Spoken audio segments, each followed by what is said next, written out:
to create a packet to host your website, there's static websites. You first open your default browser, any browser that you use, then you move straight to aws.amazon.com to your account. So when the first interface comes, you click on sign in to sign in into your account if you already have an account. So I already have account created, so I'll click on sign in. It will automatically send me to my management console because I already have an account created. So this is the landing page that you first be sent to. So to create a bucket, the bucket is created inside an S3 container or S3 service, that's the storage service. So you go to all service, you can search for S3. The S3 means simple storage service.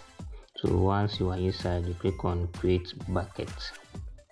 Then you give the bucket a name. The name should be unique globally.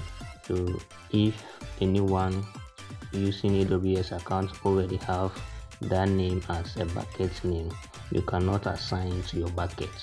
So you need to note that. Alright, so I will just give my NAC dash bucket. This is a unique name. I don't think anyone has to use. If the name has not already been used, it will be mark red. Okay, so we maintain the other configuration, then click on create bucket. Alright, so once our bucket is created, we open our bucket inside. Here we can upload our files. So we are hosting a static website.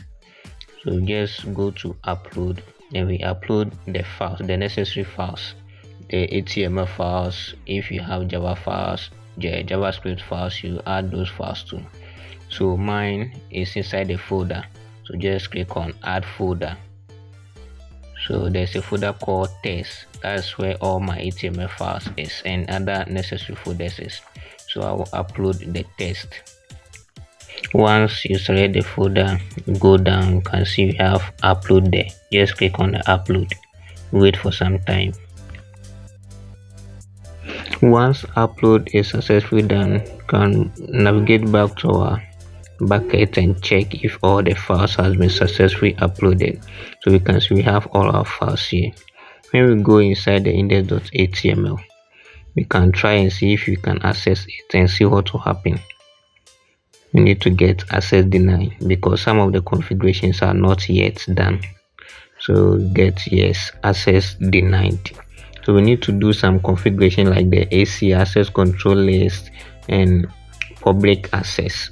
To achieve this, go back to our bucket, then we check the properties and permissions. So we first tackle the properties, then we enable the website hosting, static website hosting. You can see it's now disabled. So we go to the edit, then we enable it. When we finish enabling it, we add the default HTML file, that's here index.html, so that will be our landing page or the home page of our file. So you write that one there, index.html. We maintain the other configurations, then click on save changes. Then we can try again, refresh, still not working. So we have other configurations that we need to add. So we go back to permissions to add these configurations. So inside configuration, we have block public access. So we need to enable this. So we need to turn off block public access. So we go to edit, then we turn this off. So inside edit, we uncheck the block or public access, then we save our changes. This pop-up wants us to confirm that we want to do the changes. We confirm, click on confirm. Alright, once this is done, we can go back to our website and refresh and see if it will work. Still not working. So it left with only one configuration that we have to do, that's the ACL, access control list. We need to enable that one before we can have access to the list. So with that one, you can see the edit is faded. So to do these changes, we need to go to bucket ownership, object bucket ownership, to enforce this change. As we can see, access control list is disabled. That's the recommended option or the default one. So we need to enable it because we want public to access. So we check the enable radio, then we check the acknowledge, then we saved our changes to make it publicly available. Alright, still not working because only the bucket is publicly available, not the content in it. So to make that one too available, we need to make the content to available to the public.